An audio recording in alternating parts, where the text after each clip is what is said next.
from the school. Grief gripping the mid-state tonight after a shooter opened fire inside the Covenant School, killing 3 kids and 3 staffers. Metro Police releasing new information tonight on the shooter and how they were able to get inside. Our investigations tell us that she was a former student at the school. And a call to action by President Biden. We have to do more to stop gun violence. It's ripping our communities apart. We're following the very latest on this mass shooting in Nashville as our community focuses on healing. The news at 10 starts right now. All right, breaking tonight at 10, new video shows how a shooter gained access to that Nashville school to unleash a deadly attack. Good evening and thanks for joining us. I'm Amanda Hara. And I'm Marius Payton. Right now, our thoughts and prayers are with the families of the 3 kids and the 3 adults killed in that deadly shooting at the Covenant School. Now, Metro Police have just released surveillance video of the moments that suspect entered the school. And a warning before we go any further, this video may be difficult to watch. We're going to show that to you now. As it begins, we see the car rolling into the parking lot of the church. And this next shot, we're going to see something interesting here, Marius. Yeah, you could see how nonchalantly this car is driving through the parking lot. This car is central to the investigation, but we can also see children in the background playing in a playground as this car drives up. Yeah, this is a shot right here. Look in the upper right-hand corner of your screen. You see children on a playground swinging, oblivious as to what has just parked in that parking lot. Now, the next shot you're going to see here, watch the windows of the doors. They are going to be blown out right there. You see that. The windows are blown out by gunshots. And then you will see the alleged shooter, Audrey Hale, climb through the door. And we see as she comes into view that we see that the suspected shooter, Hale, is wearing tactical gear. You'll see that come into frame here as the suspected shooter then walks through the hallway, casually walking through the hallway with a gun in hand, turns to walk through this door, but you can see that the vest is being worn there. And if you look closely, you could see 2 assault rifles as well as a 9mm pistol attached to her back. But you could see both the assault rifle, one in her hand, one strapped to the waist. You can see it right there. She's looking for any movement in the building right now. You can also see that fire alarm is also going off. And it's unclear how that alarm was triggered, how it became triggered, but we do see the flashing lights there within the hallway to indicate that there is some sort of alarm that has been activated. Our next shot, we're going to see the shooter walking down another hallway after looking through that door, and it should move to another frame here. Now keep in mind, this happened at 10:13. Well, police got the first call at 10:13 this morning, and we know that it ended 14 minutes later at 10:27 when that shooter was pronounced dead after engaging with 2 Metro Nashville police officers. All right, this is where the video ends that we just received from Metro Nashville Police. Police say the attacker had plans to open fire at multiple locations. Yeah, Lydia Fielder starts our team coverage with new details, including what police found at the scene. Lydia. Yeah, Marius, Amanda, we have learned that that was a targeted attack. We've also learned Metro Police found a manifesto from the shooter, Audrey Hale. Police have just released their driver's license photo. This is what we're looking at here. The first photo we have seen of the suspect outside of that video. Police say that the manifesto reveals Hale had plans for shootings at multiple locations. We are now seeing pictures of the guns Hale used in the shooting. You saw in the video strapped across their back. Metro Nashville Police shared these photos. Hale was armed, as Maria said, with 2 AR-style weapons, one a rifle, another a pistol, and this handgun here. Police say 2 of those Hale bought legally, locally here in Nashville.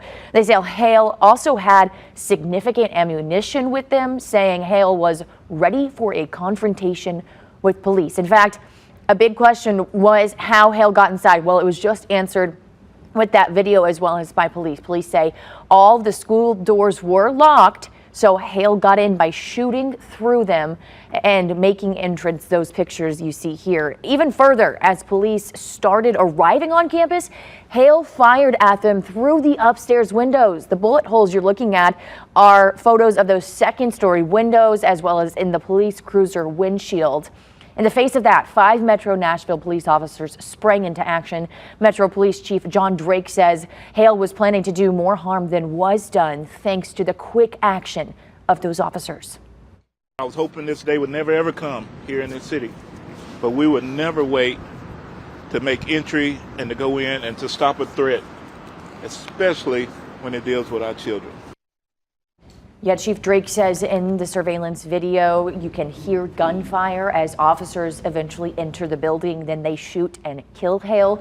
Police say they could release that video, that full video, as early as tonight. Now, we just got a glimpse at some of it. And of course, they're going to continue processing the scene at the school and the church through tomorrow. Marius, Amanda. Lydia, thank you so much. And new tonight, we're hearing from Covenant School following this tragedy. All right, here's a statement coming from the school tonight. Our community is heartbroken. We're grieving tremendous loss and are in shock coming out of the terror that shattered our school and church.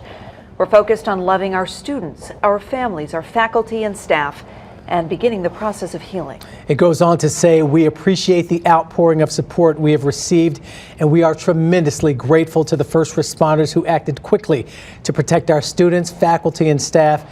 We ask for privacy as our community grapples with this terrible tragedy for our students, parents, faculty, and staff. Well, 3 children, all between 8 and 9 years old, are among the dead. The head of the school, a custodian, a substitute teacher, were also killed by the shooter. WSMV's Brendan Tierney is here with a closer look at the victims that are being remembered tonight. Brendan. Marius and Amanda, we've learned that one of the children was actually the daughter of the church's pastor. The others were beloved members of the school community that is heartbroken tonight after this school shooting. Now, police have confirmed the victims are Evelyn Dickhouse, Hallie Scruggs, William Kenny, Cynthia Peak, Catherine Kuntz, and Mike Hill. We have been able to get pictures and more information about many of them to share with you tonight. Starting with Hallie Scruggs, who is in the 3rd grade at the school. Her aunt tells us that the 9-year-old was the daughter of the Covenant Presbyterian Church pastor. She was best friends with her cousin Chad, who's in the photo with her here. Going on now to Catherine Kuntz, who is the head of school at Covenant Presbyterian. A family friend says that she had worked there for 7 years. She moved to Nashville after growing up in Baton Rouge, Louisiana, and going to LSU. Catherine's bio says she worked at Christ Presbyterian Academy before joining Covenant, and we talked with one of her former students from there who says that he has learning disabilities and it helped him a lot throughout it. Special needs is there's too many people that encounter special needs and then think that that kid is just lazy and they just give up. You know what I mean? There's too many educators that give up too quickly. There's not enough of people like her. Cynthia Peak was a substitute teacher at Covenant Presbyterian. A family friend says that she lived in Alabama for most of her life and recently moved to Nashville with her husband. She has a daughter and 2 sons that are also pictured here. Mike Hill was a custodian at the school. His former boss says that he worked there for more than 13 years and would do anything for his students. Now, we have, of course, also reached out to family and friends of Evelyn and William, but have not heard back yet. And what's understandably a very difficult time for them. There's also a GoFundMe, though, that has raised nearly $30,000 for the victims' families, with the community coming together to support them. We have a link for that right now if you want to donate, posted on our WSMV4 News app. Marius. Brendan, thank you. Right now, we're learning new details about 28-year-old Audrey Hale, who police say is responsible for this mass shooting. Well, Chief Investigative Reporter Jeremy Finley is live from Hale's home in the Belmont area. And Jeremy, this home could hold important clues in the case. Absolutely, Amanda. Right now, Brightwood Avenue is open after being closed for much of the afternoon and the evening by police. New tonight, you can look behind me and see that they have put up a large sheet of plywood. That's to cover up the hole where police blew through using flash grenades this afternoon. Tonight, we watched as police carried bags of evidence out of this house. What started with one flash grenade quickly repeated as police used explosives to get into the home of accused mass shooter Audrey Hale. SWAT trucks everywhere. One had driven like right up and sort of looked like it had almost smashed into the front door. And so then another, they sounded like, stun grenades or percussive grenades went off. The Metro SWAT team came here after 1 o'clock this afternoon. Public records show the home is owned by Hale's parents. Police just releasing these images tonight, saying Hale drove this Honda Fit to the school and parked, and then opened fire on the doors on the side of the school. The weapons police say Hale carried dotted with graphic stickers. Inside the car, police say they found additional written material from Hale. Police say the 28-year-old who lived in this house had a manifesto and maps of the school. Tonight, detectives hauled out several brown evidence bags from inside the house, leaving neighbors wondering, what did they find inside? It is crazy. I mean, I'm walking through here all the time, out and about around here. Like, it's just crazy to think about something like that could be going on right down the street. All right, we are back here live on Brightwood Avenue, the home of Audrey Hale, the accused school shooter. We do know that Metro Police said that Audrey Hale had no prior criminal history and that 2 of the weapons were obtained legally. Marius, Amanda, back to you. All right, Jeremy Finley reporting for us tonight. Jeremy, thank you. This, of course, is an emotional day for so many people, especially with people that they love who were inside of that school. Yes, so many of them just dropped everything they were doing today and headed straight there. WSMV4's Courtney Allen has that story. There were so many police cars. And then the ambulances started coming away from the school. The sound of sirens filled Green Hills Monday as parents flocked to the Covenant School, desperate to know if their children were okay. There's no words, because they weren't letting the parents up there, so they were just running up the street. 3 children and 3 staff members did not make it home. It's a feeling Shondell Brooks knows all too well. I'm angry, because I know what these parents are feeling, what they're going to be feeling. Her son, Aquila De Silva, was killed in the Waffle House shooting, fearing Monday she would lose another son. Every time something like this happens, it triggers. I came running out here because I don't know what's going on. My son's school is locked down. I didn't know if he was still the shooter was still running around. I mean, this is ridiculous. WSMV4 saw trucks of law enforcement pass through and armed officers canvassing the woods around the school after eliminating the threat inside. I don't know how somebody could go through with doing something like that. Avery Myrick's mom is a pre-K teacher at the Covenant School. I texted her and I said just what was going on. She said she was hiding in the closet and that there was shooting all over and that they had potentially tried to get into her room and just that she loved us. Myrick's mom did make it out alive, as did all these children, getting hugs from loved ones, some parents carrying their children down Hillsborough Pike to safety. Definitely made me think over some things of just I would definitely not want this to be the last time I ever spoke to her, so kind of just made me reflect. It's a reality no family should have to face. There just aren't any words. I don't know how the parents get through it. Courtney Allen, WSMV4. Well, several vigils took place around Nashville this evening for the Covenant School. WSMV's Ryan Breslin is live at the Belonging Co. Church, where many prayed for victims and those families affected. Ryan. Hey, good evening to you, Marius. Gathering as a community can bring a sense of togetherness after a tragedy, and that's what people said that they needed tonight, to be with others, also mourning here in Nashville. The Bible says to mourn with those who mourn, and to weep with those who weep, and that really is why we wanted to come together tonight. Congregating at the Belonging Co. Church, people turned to their faith Monday night to process their pain. It's challenging, honestly. There's been a lot of tears today. So many sobbing during the public prayer.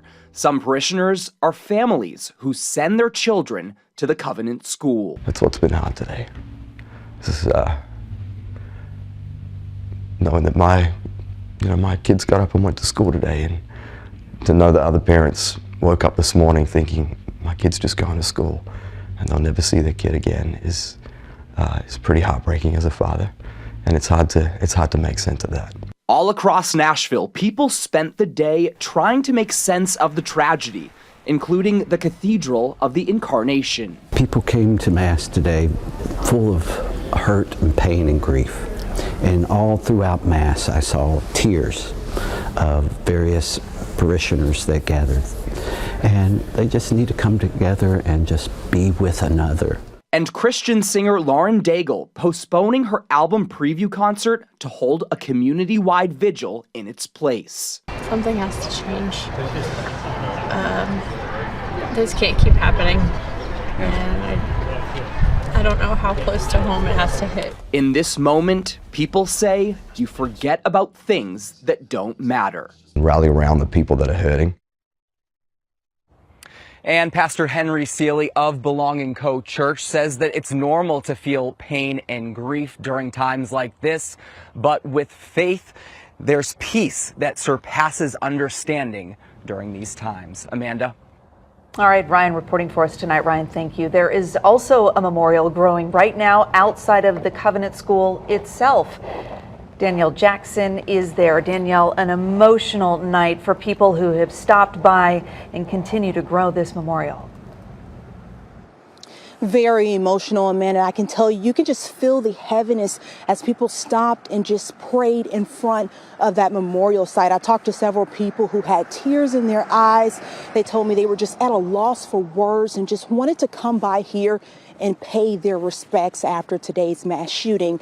Now, several people stopped by and left flowers and other items like teddy bears and stuffed bunny rabbits outside of the Covenant School this evening, many of whom had tears in their eyes as they stood and reflected on what happened today. I spoke with a man who lives in the area, and he said he just had to stop by to pay his respects.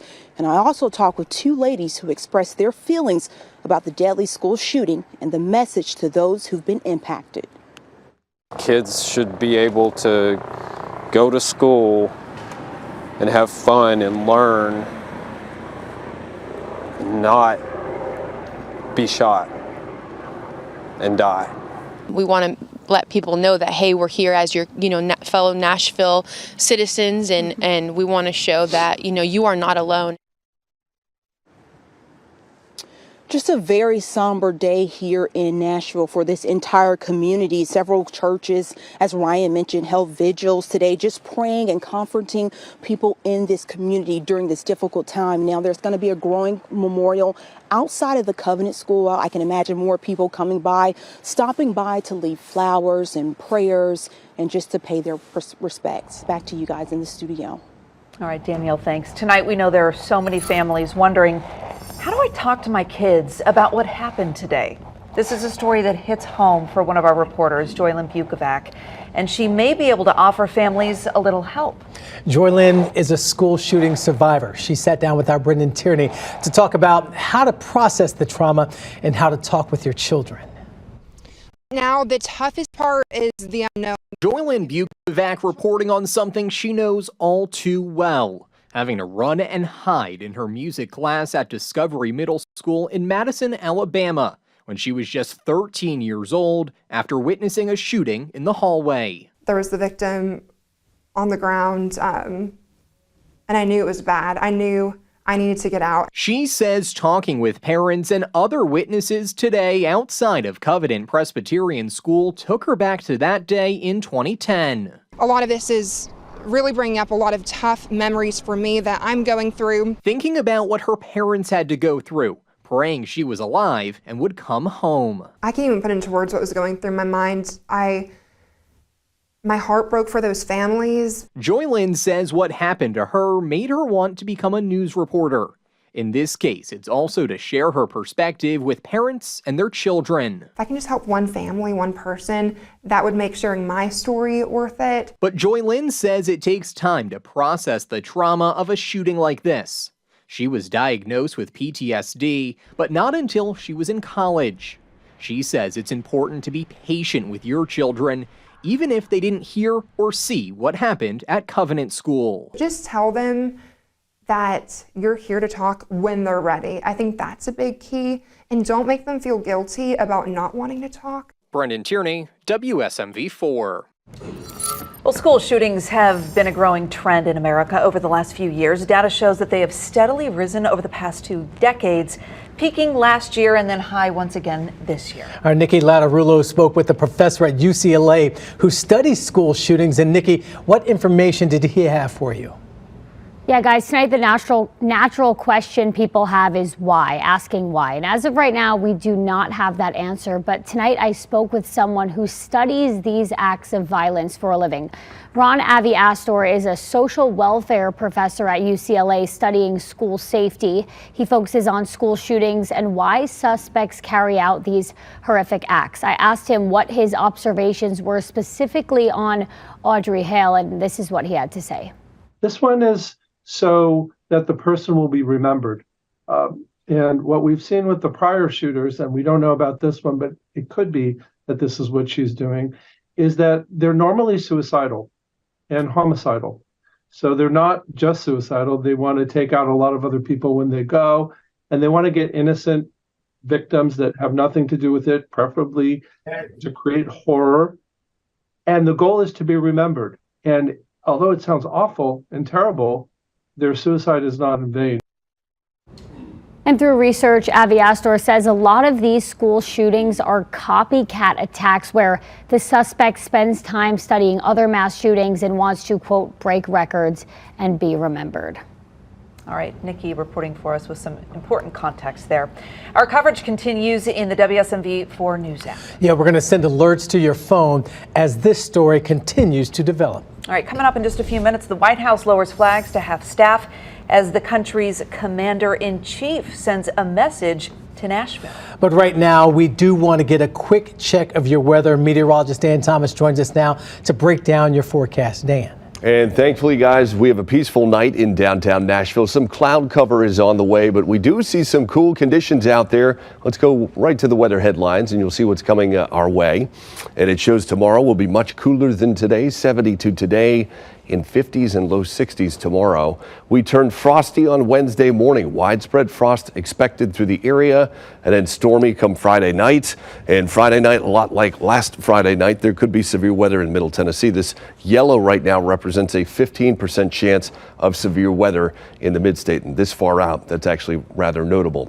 Cloud cover advancing toward the mid-state right now. We have 2 cloud systems, one in the plains and one back in Texas. So they'll increase cloud cover overnight, maybe shake loose a shower or a sprinkle first thing tomorrow morning, but most of us will miss that as temperatures tumble back into the 40s tomorrow morning. So 10 degrees colder tomorrow morning than this morning. And again, maybe a passing sprinkle or shower. And then come tomorrow afternoon, decreasing clouds in highs in the 50s and lowermost 60s. About 61 should do it right here in Nashville. Upper 50s tomorrow afternoon, Gallatin, 57 in Millersville, 58 in Hartsville, and 58 over in Watertown. Notice the breeze. It'll be breezy at times tomorrow as that sun comes out in the afternoon. Partly cloudy at 1 o'clock and mostly cloudy, or mostly sunny, I should say, at 4.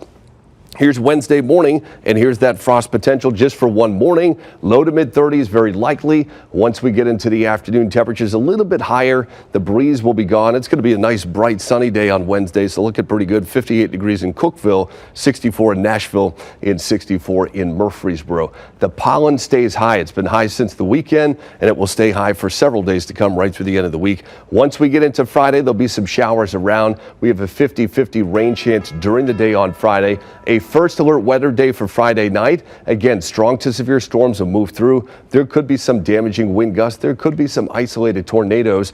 Mid 70s on Thursday, Friday, Saturday. The weekend looks outstanding. A little breezy but mild on Saturday, 74, 73 on Sunday, close to 80 on Monday of next week. Back to you. All right, Dan, thanks. Reaction continues to pour in as people here in the mid-state and across the country really try to make sense of this tragedy. Our Lydia Fielder is back with us tonight with what state and federal leaders are saying about this horrible incident. Yeah, tonight we are hearing from President Joe Biden and Vice President Kamala Harris with flags flying at half-staff at the White House in honor of Nashville. Listen. It's heartbreaking, a family's worst nightmare. And we have to do more to stop gun violence. It's ripping our communities apart. We do know that because of this terrible act of violence, parents have lost children, families have lost loved ones. and this community has been changed forever. So to the people of Nashville, please know that we are thinking of you and that you are in our prayers and in our hearts. Former President Barack Obama also tweeted, quote, "We are failing our children. Guns are now the leading cause of death for children in the U.S. Michelle and I mourn with the students and families of the Covenant School today." And we're also hearing from Governor Bill Lee on Twitter. Earlier today, he tweeted, "I am closely monitoring this tragic situation at Covenant, and the Tennessee Department of Safety and the Tennessee Highway Patrol are assisting local law enforcement and first responders at the scene. As we continue to respond, please join us in praying for the school, congregation, and Nashville community." And we are hearing from Nashville city leaders as well. That's including Mayor John Cooper and Vice Mayor Jim Schulman, who both say they are proud of the way the city's police responded to the scene. Let us praise our first responders. 14 minutes. 14 minutes. I believe under fire, running to gunfire. Guns are quick. They don't give you much time. So even in a remarkably fast response, there was not enough time. This country's been talking about this for years in terms of the number of mass shootings and other things. And now it hits home here in Nashville. And people getting assault weapons legally, this country has got to step up and do something about it. White House officials say flags there will be flown at half-staff all week long. According to the Associated Press, this is the 8th mass killing at an American school since 2006. Stay with us. We'll be right back with more coverage. According to the Associated Press, this is the 8th mass killing at an American school since 2006. Stay with us. We'll be right back with more coverage.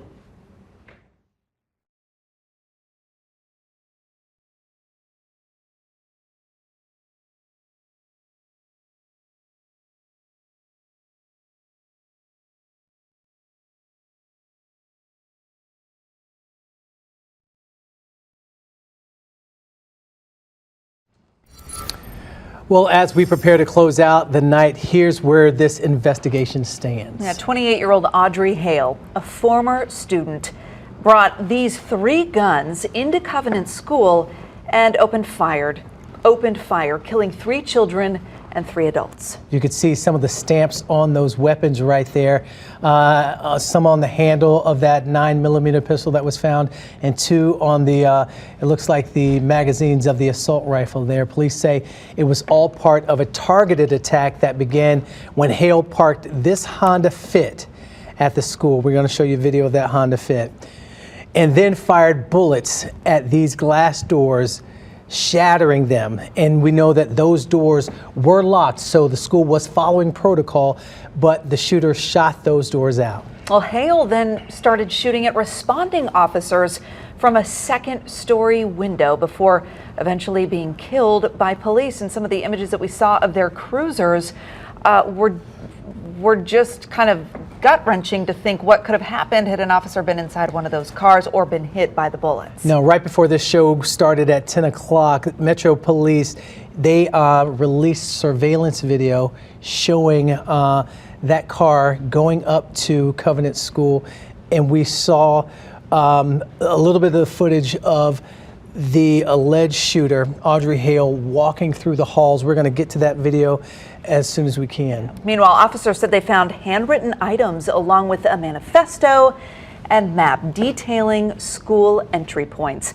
Investigators gathered evidence from Hale's home in the Belmont neighborhood.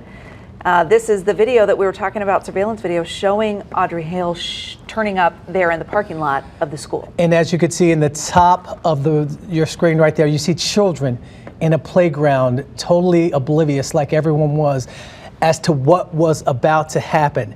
Now, we want you to look at the windows, the doors right here. As you see that, she shot out those locked doors. Yeah, and it's multiple rounds fired into the glass doors. So the thought here is, okay, the doors are locked. How else can I gain entry? I'll use my gun to shoot out the glass. And then we see the shooter just climbing through the broken glass, the shattered glass. And keep watching with us, because you're going to see the shooter come into frame, and you'll see that they are wearing tactical gear, what appears to be some sort of vest. And we also see the flashing lights that indicate some sort of alarm has been triggered. And as you can see, the one assault rifle that Audrey Hale is carrying, there's also another assault rifle strapped to her side. There's also a 9mm gun strapped to her side. I think what strikes me here is how nonchalant they were walking through the halls. Yeah, it just seems totally. Hi, I'm Holly Thompson, and I'm inviting you on a holiday vacations tour. Join me August 10th to the 19th in Glacier, Yellowstone, and the Grand Tetons National Parks. Enjoy the ultimate Northern Rockies touring experience with highlights including the Lewis and Clark Trail, some spectacular wildlife, even a covered wagon cookout. Visit holidayvacations.com keyword Nashville for more information and to watch a travel show, or call 888-557-1020 for a free brochure.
Bart Durham Injury Law has been in this community for decades. Knowing what we're doing makes a big difference in us being able to resolve cases for you. Relationships matter. 4 decades has given us the ability to create those relationships. I watched my dad build this firm. He taught me about hard work. There really is no substitute for hard work. As a Marine, I learned about discipline and teamwork. That shaped the way I practice law. Hard work, discipline, and teamwork. It's the focus of our firm, and it's how we get the best results for our clients. My dad and I want to help. Call 615-242-9000. Blair, I'm out of work. Rent's due. I can't afford to pay for a lawyer on top of all this. Well, let's take a look at our agreement. We just signed 1 million pages at the hospital. This one-page document says we don't get a dime until we win your case and get you the money you deserve. Well, I can certainly understand this. And there's no hidden fees. That one-pager has worked for over 40 years. I still can't believe a lawyer came to our home. Thank you, Blair.